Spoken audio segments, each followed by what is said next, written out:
This lesson is part of a 24 video series that teaches you the basics of bicycle touring. If you want to see the full course, be sure to check out the links for the full playlist. Let's get started. What's up everyone? This lesson is all about food, and I know you might be thinking, I don't need a lesson on food, but on a bike tour you don't have the luxury of a refrigerator, which can affect how you shop, how you cook, and ultimately what you eat on a daily basis. This is probably one of our biggest limitations as bicycle tourists, and if you want to get any fresh foods in your diet, you'll need to visit a grocery store or a restaurant at least once per day. In most cases, eating out at a restaurant is more expensive than buying food from a grocery store. But without a fridge, many of the bulk value items that we save money on become off limits. Generally speaking, a half gallon of milk can be bought for around $3. But if you want a pint, it costs $1.50. So if you had a fridge, that half gallon would last you a week. But since you now have to buy in pints each day, you're paying about $11 each week for the same quantity of milk. And this type of bulk pricing is typical with most foods in the grocery store. So now that it's more expensive and less convenient to buy fresh food, it can be easy to overload on cheap and non-perishable carbohydrates, whether that's snacks, rice, cereals, pasta, or ramen noodles. Carbohydrates can be a great source of energy for all that riding you'll be doing, but you'll still need to be mindful that you're getting enough of the other nutrients like protein and fiber to keep your body healthy.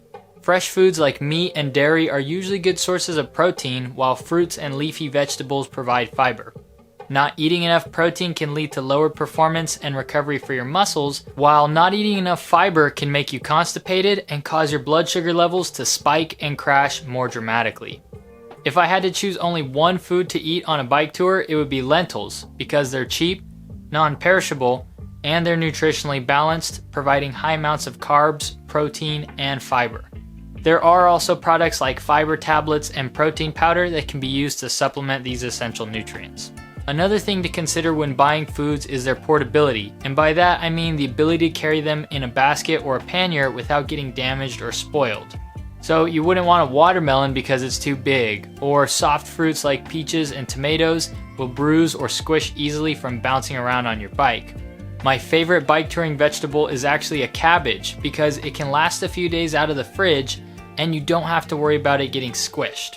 Some other good fruits and veggies on my list include apples, oranges, eggplants, zucchinis, cucumbers, persimmons, and mushrooms. There are some vegetables like potatoes that can last outside the fridge and are portable, but I avoid them because they take a long time to cook, which isn't practical for the small amount of fuel that I'm carrying. Now, the dark horse of the fresh foods is eggs, which hold up well in a sturdy carton or hard boiled, and depending on who you ask, can last outside the fridge for a few days without any issues. Now that we've talked about fresh foods, let's revisit carbohydrates. For breakfast, bread, granola, or oatmeal are quick and nutritious ways to start the day. Other grains and pastas I'd recommend include rice, bulgur, orzo, grits, polenta, buckwheat noodles, spaghetti, or bow tie pasta. My guilty pleasure is top ramen because it's so convenient, salty, and comforting on chilly evenings. You can prep some of these foods in the morning to eat for lunch, and again in the evening for dinner, although by dinner I'm usually too hungry and don't want to wait 20 minutes for my grains to cook. Cooking instructions are the same for most grains and lentils. Just rinse them with water, then add 2 parts of water for each 1 part of grain, cover and set them on a stove at low heat, and they're usually done in about 20 minutes. If you're going for convenience, you can also add some chopped vegetables and steam them at the same time, but it will make your grains a bit more mushy. If you're cooking a lot of grains and vegetables, you might want to carry some spices like salt, curry powder, and seasonal. And I'm sure you can find similar spices and condiments in different regions of the world. Since you only have 2 little pots, you're limited to boiling most of your food, so getting a small fry pan will allow you to fry eggs and veggies and make other pan foods like pancakes or quesadillas.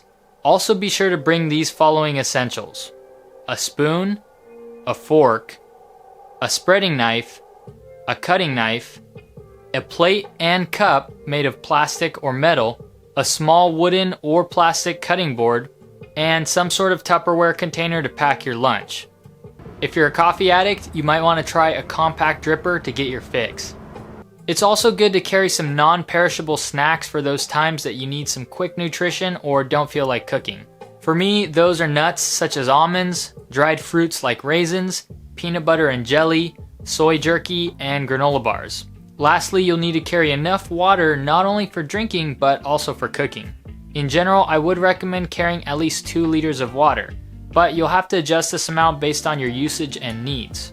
On many summer days, I'd be using closer to 4 liters, but I also didn't have to carry 4 liters all day because there's plenty of stores or drinking fountains available on my route.